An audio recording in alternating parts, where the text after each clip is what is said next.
Según los artículos 18.2 y 36.2f de la Ley de Prevención de Riesgos Laborales, los trabajadores y las trabajadoras, a través de sus representantes, tendrán derecho a efectuar propuestas al empresario dirigidas a la adopción de medidas preventivas y a la mejora de los niveles de protección de seguridad y salud en la empresa. En el caso de que el empresario se niegue a la adopción de las propuestas de los delegados, esta negativa deberá ser motivada, es decir, el empresario deberá explicar por qué no acepta las propuestas, según el artículo 36.4 de la Ley de Prevención de Riesgos Laborales. En el 2001, la gente de Comisiones Obreras empezamos a cambiar las prácticas de representación en salud laboral, con el objetivo de poder desarrollar nuestros retos sindicales en la empresa, exprimiendo al máximo los derechos de participación y superando la acción sindical más común en aquel momento, que era el simple seguimiento y control de la acción preventiva que diseñaban y ejecutaban otros, bien el empresario, bien los técnicos de prevención. Los delegados y delegadas de Comisiones Obreras, sustentados en la experiencia y conocimiento de los trabajadores a los que representamos, tenemos nuestras propias ideas de cómo hacer prevención en la empresa, por ejemplo, de cómo evaluar o de cómo cambiar las condiciones de trabajo. Nosotros queremos ir más allá de que el empresario nos dé información de lo que ha hecho ya o de que nos consulte lo que ha pensado hacer. Nosotros tenemos ideas de cómo hacerlo, sabemos qué queremos proponer y qué queremos negociar y acordar, y ello está cubierto por la ley con el derecho a propuesta que otorga a delegados y delegadas y la obligación que tiene el empresario de motivar su respuesta en caso de que ésta sea negativa. Amparándonos en estos derechos, somos propositivos a lo largo de todo el proceso de prevención de riesgos psicosociales. Al principio del proceso, somos propositivos 1. Exigiendo la realización de la evaluación de riesgos psicosociales y 2. Proponiendo un método para ello, el COPSOC ISTAS 21. Si después de la negociación no nos ha quedado más remedio que aceptar el FSICO, hacemos propuesta de acuerdo con cláusulas sobre cómo queremos que sea la intervención preventiva. Y todo ello para conseguir que la evaluación de riesgos psicosociales sea una foto de las condiciones de trabajo nocivas y no una foto de la vida o la personalidad de los trabajadores, o simplemente una foto que no nos sirva para nada. La ley nos permite ser propositivos en la elección del método.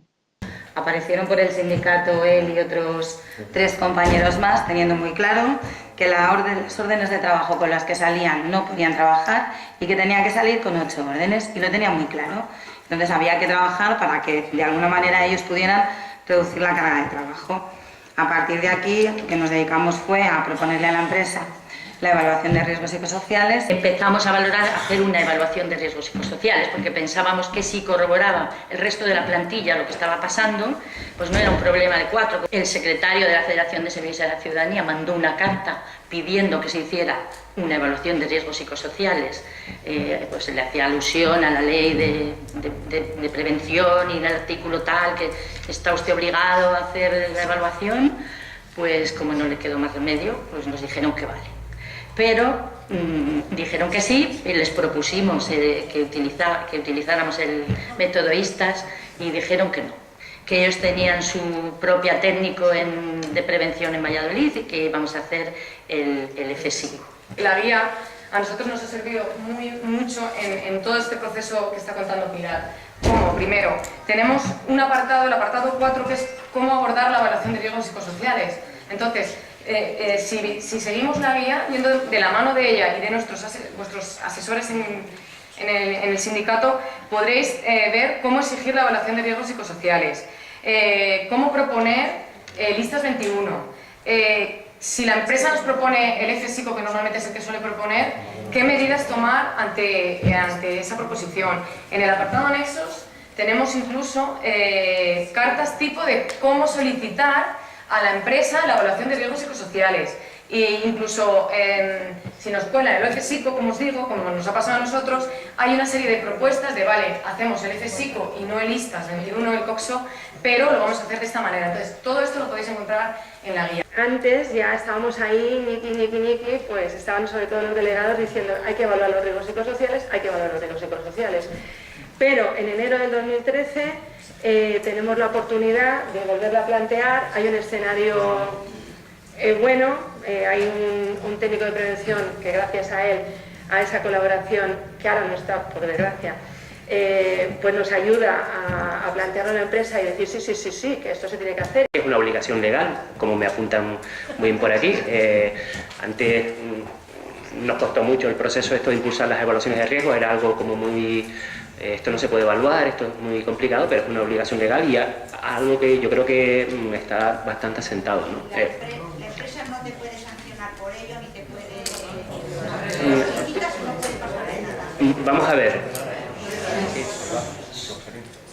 Cuando la gente se lía un poco con los riesgos psicosociales, yo lo que recomiendo es coge cualquier otro riesgo y cámbialo. Por ejemplo, ¿te puedes sancionar si tú solicitas una evaluación de ruido? Pues no. También hemos sido propositivos en la fase de obtención de la información, ya que tampoco esta parte es solo una cuestión técnica. Por ejemplo, hemos defendido nuestras propuestas en la adaptación del cuestionario a la empresa, con el objetivo de conseguir visualizar las desigualdades de exposición. También hemos realizado propuestas en el diseño de los mecanismos de distribución, respuesta y recogida del cuestionario, y además en el diseño de la información a la plantilla, en ambos momentos con la finalidad de conseguir la mayor participación posible de trabajadores y trabajadoras en la respuesta al cuestionario, porque tenemos derecho a ser propositivos en la recogida de datos de la evaluación. Hicimos una reunión con la técnico de prevención que mandaban de Valladolid, en la que le pedimos, ¿no?, que tuvieran en cuenta cuestiones como las recogidas de los cuestionarios, cómo se iba a hacer, que se hiciera de forma anónima, porque querían que se hiciera en una sala que hay en el despacho, ¿no?, y querían que bajaran y que hicieran allí todo el mundo que hiciera allí la evaluación. Entonces le dijimos, no, la evaluación es anónima, la evaluación la tienen que hacer sin coacciones, tienen que hacerla en su puesto de trabajo y demás, ¿no? Se hizo en tiempo efectivo de trabajo, cada uno en su puesto. En su puesto. Y bueno, la distribución del comunicado informativo. Finalmente, también hemos sido propositivos en el diseño e implantación de medidas preventivas. Mira la videocápsula siguiente para conocer nuestra experiencia.